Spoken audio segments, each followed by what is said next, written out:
Olá pessoal, estamos de volta com o 18 em ponto. Eu sou Dalmo Oliveira. A gente está de volta aqui no canal do YouTube. A ideia é, vocês já sabem, né? Fazer uma atualização, uma conversa, na verdade, sobre a semana, os últimos fatos, analisando um pouco criticamente os conteúdos que são disponibilizados na grande mídia, na imprensa de um modo geral, na internet. A gente está fazendo aquela leitura crítica aí dos meios de comunicação, certo? E o 18 em ponto tem um pouco essa finalidade. Eu queria agradecer inicialmente a todos e a todas aquelas e aqueles que nos contactaram através do Facebook e do YouTube, nos nossos canais, tá certo? Você pode acessar aqui no YouTube, divulga aí pra galera, pode dar um like também aqui no nosso canal, não tem problema nenhum. Não é remunerado, como eu falei no episódio anterior. Esse canal não tem remuneração. Se por acaso entrar um comercial aqui, é um comercial aleatório do próprio YouTube. Para nós não está valendo nada, a gente quer somente divulgar as ideias. Divulgar ideias, divulgar opiniões, né? O artigo 5º da Constituição Brasileira garante a livre expressão dos cidadãos brasileiros, seja qual for o veículo, seja qual for a plataforma. A gente está usando aqui o YouTube, esse canal que já tem, né, alguns seguidores. A gente agradece aí aqueles que curtem, aqueles que compartilham, para a gente estar fazendo esse exercício semanal de análise da conjuntura, análise de época. Eu sou Dalmo Oliveira, jornalista, ativista social, pode-se dizer assim, e um curioso do cotidiano, das coisas que acontecem no nosso dia a dia, tá? Eu quero mandar um alô inicial aí para os companheiros e companheiras que nos assistem, que nos acompanham. Mandar um alô primeiro para a galera da Rádio Web Zumbi. É uma iniciativa de stream de áudio, né?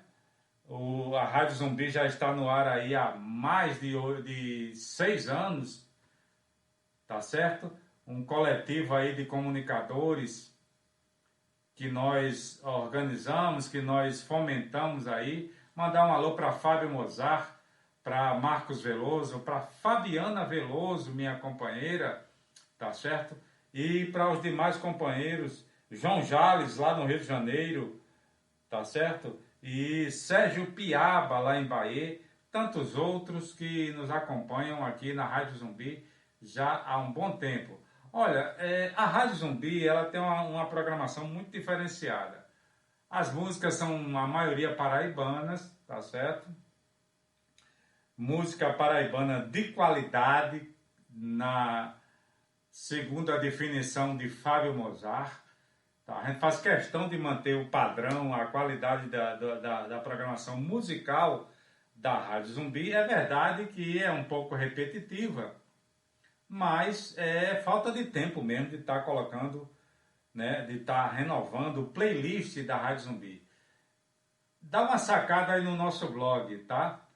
radiozumbijp.blogspot.com. Bota aí que você acha facilmente.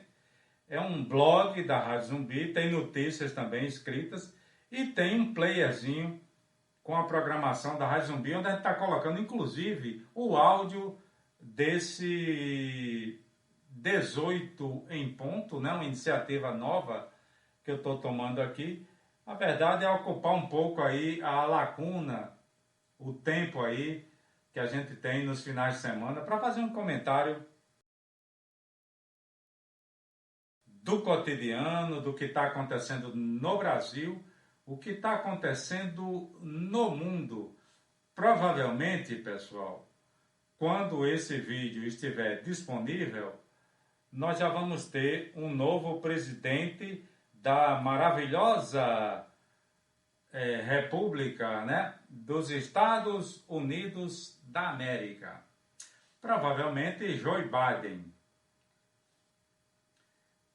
democrata, certo? Que acabou de desmoralizar o republicano Donald Trump.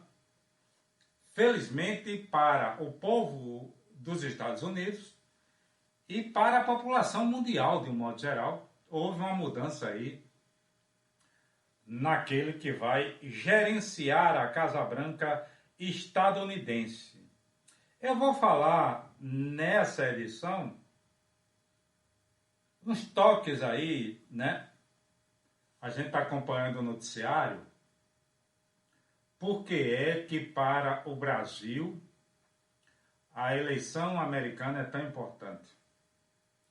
Por que é que a Rede Globo, por exemplo, faz uma cobertura cotidiana, uma cobertura praticamente ao vivo e online da eleição dos Estados Unidos há muitos anos, né?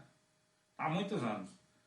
Por que é que a Globo não cobre as eleições francesas?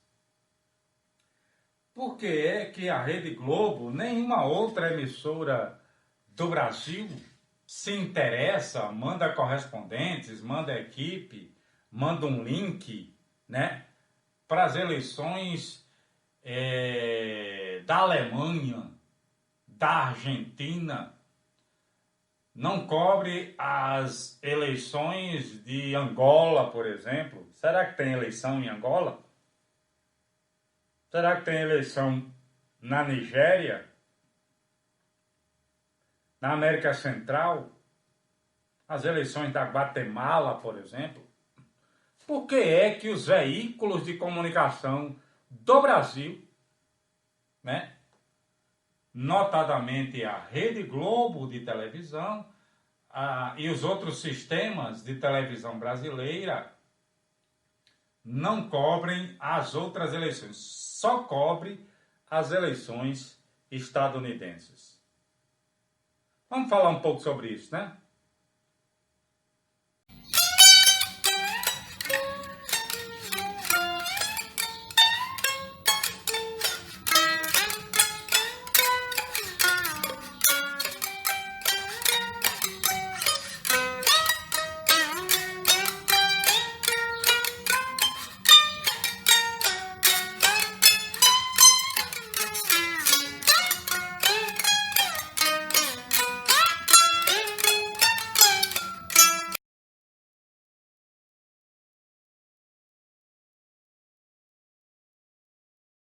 Olha, pessoal, eu lembro há muito pouco tempo atrás que quando o ex-presidente dos Estados Unidos, né, Barack Obama, ele estava disputando aí a eleição, na eleição passada, né, o Obama.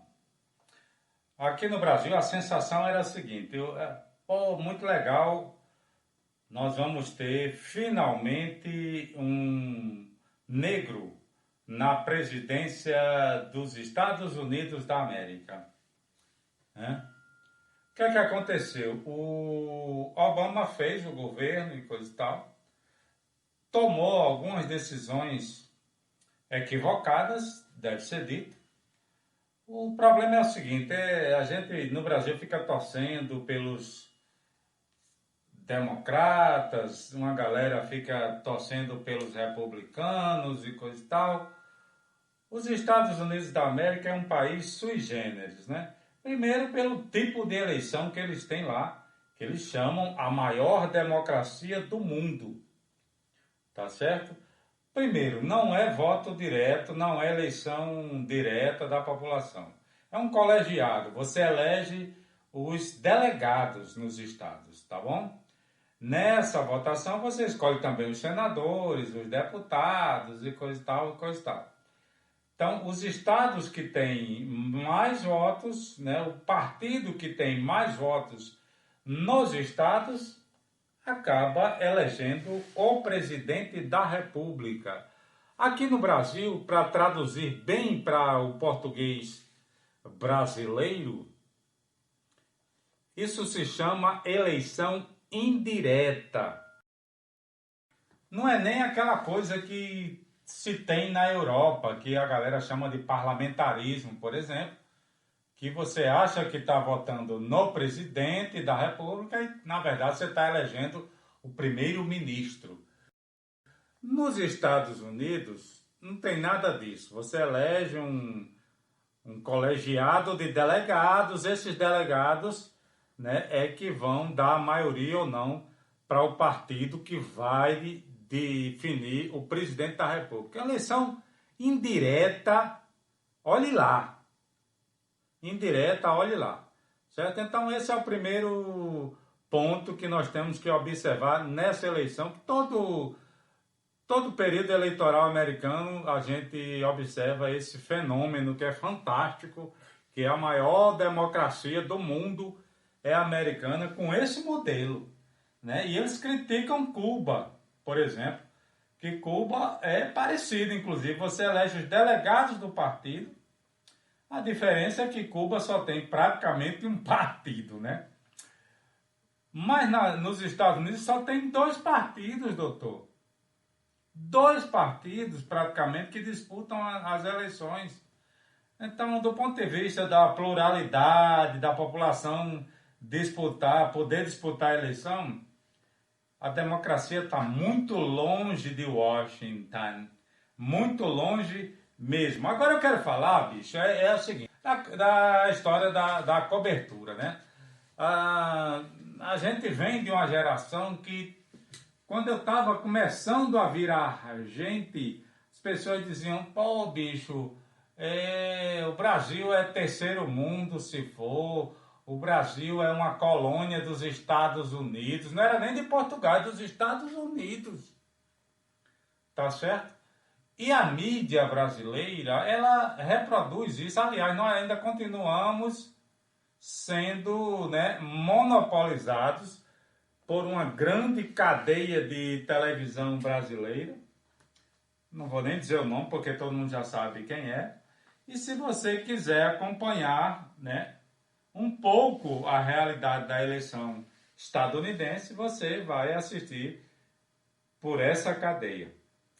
Certo? E a importância, por que é que a gente não cobra a eleição da França, por exemplo? Me diga uma coisa, a França não tem interesse no Brasil? A Espanha não tem interesse no Brasil? A Argentina, qual é o interesse da Argentina no Brasil? Por que que a Rede Globo, a Record, a Bandeirante não cobre, né, a eleição da Argentina do jeito que cobre a eleição dos americanos? Por quê? Qual é a lógica?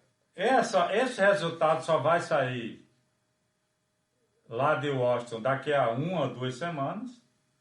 Trump vai impugnar o que ele puder, com certeza. Biden está eleito.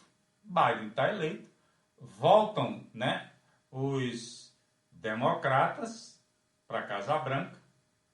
E a gente fica esperando aí que a nova política americana seja menos bélica, tá? E que diminua o nível de guerras, de intervenções dos americanos nos outros países do mundo. A intervenção econômica, na agricultura, no comércio exterior. Você está entendendo? Sabe? Eu fico cada vez mais convencido, minha gente, que nós precisamos, enquanto cidadãos do mundo, cidadãos globais, nós precisamos desenvolver um sistema de governança mundial. É claro que esse sistema, né, se partir pela ONU, por exemplo, vai ser dominado ainda, no primeiro momento, pelos Estados Unidos da América. Mas a gente precisa de uma governança mundial para acabar com essa brincadeira de democracia no mundo, tá certo? Os problemas globais oriundos no Brasil afetam o mundo inteiro. os problemas da indústria americana afetam os países, né, e as pessoas do mundo inteiro, aquilo que a China faz, a gente pode ver agora com a história do coronavírus e outras coisas que vêm da China, né, com pouca transparência, isso deve ser dito, né, afeta o mundo inteiro. O que acontece no Afeganistão afeta o mundo inteiro. O que acontece na África, um continente que não é coberto pela imprensa brasileira praticamente, afeta o mundo inteiro, né? O resto da América Latina, Argentina, Chile, América Central, né? O que acontece na Austrália afeta o resto do mundo. Então, vamos chegar num acordo aí, né? Vamos chegar num consenso para a gente ter um mínimo de controle social mundial, certo? 18 em ponto. Daqui a pouquinho eu volto com uma outra discussão aqui para a gente fazer o bafafá.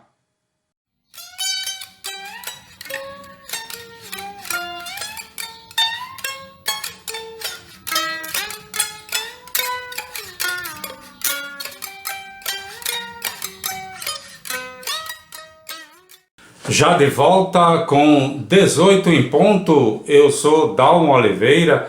Olha pessoal, vamos finalizar essa conversa sobre essa história no Amapá, né? Apagão geral, a população do estado inteiro ficou sem água, sem luz, né? Por pelo menos 4 dias inteiros aí, um apagão que a gente nunca mais tinha visto aqui no Brasil e causou assim uma série de, isso aí é óbvio, né? Transtornos para a população do Amapá, tá certo? As cenas do pessoal correndo para o aeroporto para carregar celular, por exemplo, é algo assim nunca visto, né? E a gente fica pensando, mas o que é que aconteceu, cara? No Amapá, né? Um transmissor, um transmissor na verdade não é nem transmissor, é aquele equipamento que transforma, um transformador gigante de energia, recebeu uma sobrecarga, dizem que foi um raio que bateu no bicho e queimou e teve que trocar e coisa e tal.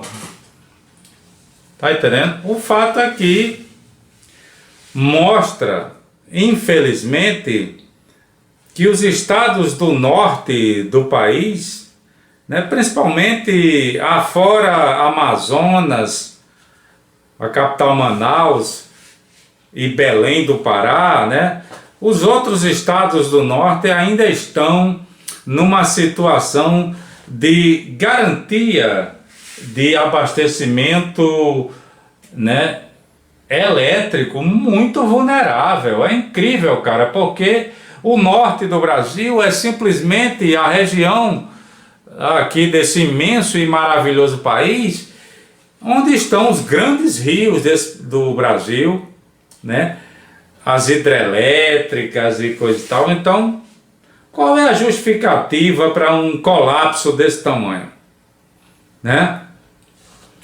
As concessionárias me disseram até que lá no Amapá, quem estava cuidando da energia do estado é uma empresa da Holanda. Você está entendendo? É o tipo de política pública no Brasil que, sabe, na Europa não se admite você botar uma empresa para cuidar da energia, do abastecimento elétrico da França, né?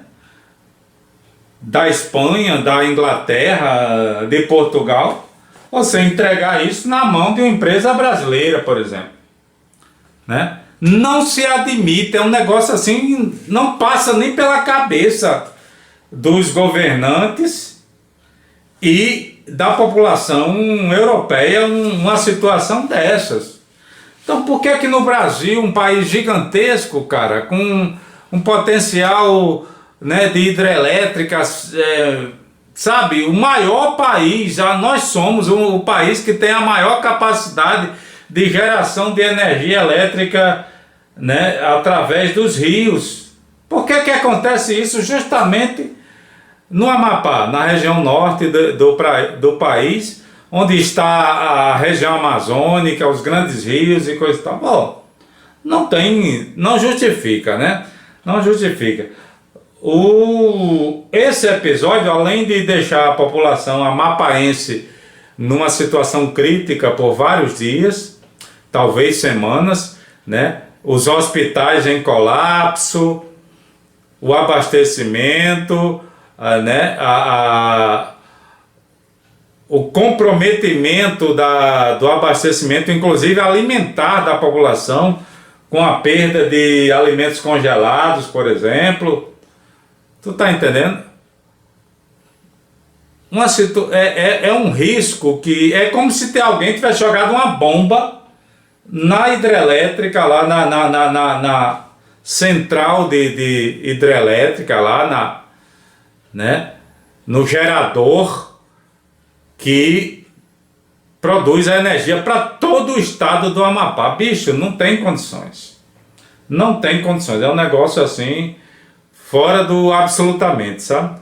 Sem falar nesse momento de pandemia, os hospitais, né, com gerador, colocando os pacientes em risco, as UTIs, né? O aeroporto virou uma loucura no aeroporto de Macapá, né? Todo mundo correndo lá para ligar o celular, para carregar o celular na bateria do aeroporto. Você vê o quanto nós ainda estamos vulneráveis nessa questão energética. É preciso que o país repense, né? Já estamos atrasados nisso, nessa questão das fontes alternativas de energia. Um país do tamanho do Brasil não pode ficar dependendo apenas da hidrelétrica, né? Temos uma insolação, né? A energia solar poderia ser uma alternativa muito viável e ninguém avança nisso, né? Dos ventos, energia eólica, tu tá entendendo? Agora, o que não dá é para ficar nessa situação, tá? E numa situação de um estado, aí vem o presidente do Senado, que é de lá do Amapá, dizer que o Amapá é uma ilha. Não é uma ilha. O Amapá é um dos estados mais importantes dessa federação, está no extremo norte do país, tá certo? Ali cercado pelo Amazonas, pelo Pará, né, e coisa. Então não é ilha, pelo contrário, é um grande território brasileiro. Em cima ainda tem os países da América Central fazendo divisa ali, né? Então não justifica não, viu? A gente se solidariza muito com a população amapaense, a população de Macapá, principalmente da capital, tá certo? E esperando que o problema seja resolvido o mais rápido possível, sanado de vez. E não adianta trocar o transformador, não. Tem que dar uma solução. Uma região grande como a Amazônia, né? A região amazônica, o norte do Brasil, não pode ter um transmissor aqui ou tá lá, não. Tem que ter uma cadeia de garantia de geração de energia. Não pode ficar, se quebra um, aí tem para trazer outro, doutor. É não sei quantos 1000 quilômetros. E outra coisa, não tem avião que comporte você levar um transmissor desses em 2 dias de um canto para outro, não. Sabe? Pelo amor de Deus, a gente tem que pensar num país, a dimensão que o Brasil tem. Tem que pensar dessa forma, sabe? A estrutura O problema é planejamento de estrutura, porque as condições materiais, as condições de geração, nós temos. O país tem. Apagão nenhum, a não ser que aconteça um hecatombe, mas apagão nenhum, pelo amor de Deus, nesse tempo, né? Se justifica não, tá? A gente lamenta muito mais esse episódio, né? No norte do país. Já não basta a questão das queimadas, dos incêndios, da seca, né, o desastre ecológico que a gente está assistindo aí, ainda vem mais essa aí, né, que compromete, sabe, a questão mesmo da garantia da habitabilidade, vamos dizer assim, no extremo norte do Brasil. Olha, o 18 em ponto volta assim que a gente puder. Ainda estamos em fase de testes e no mais rápido possível, assim que tiver condições técnicas, na verdade, a gente vai tentando diminuir o intervalo entre um episódio e outro, tá bom? Grande abraço, galera! 18 em ponto, eu sou Dalmo Oliveira, muito obrigado pela audiência, certo? Deixa um like aí se você gostou da conversa. Se não gostou, faz o seguinte, não precisa repassar para ninguém não, apenas cai fora. Tchau, até mais. Um abraço.